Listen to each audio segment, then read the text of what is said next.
کون کہتا ہے کہ حکومت پاکستان میں جرائم نہیں کروا رہی؟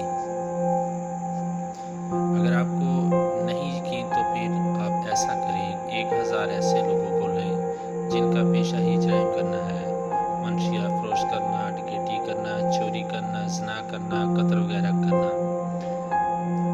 ایسے جرائمی لوگوں کو 1 سال کے لیے اس اسلامی ملک پاکستان کی بجائے کسی اور دوسرے اسلامی ملک جیسے سعودی عرب اسلامی ملک ہے وہاں چھوڑائیں۔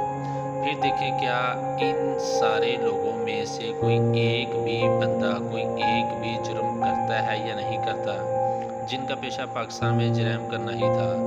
اگر سعودی عرب میں جا کر ان 1000 بندوں میں سے کوئی ایک بھی بندہ جرم نہیں کرتا اور 1 سال تک، تو اس سے کیا نتیجہ نکلتا ہے؟ اگر عقل ناک کی آپ کے پاس کوئی چیز ہے تو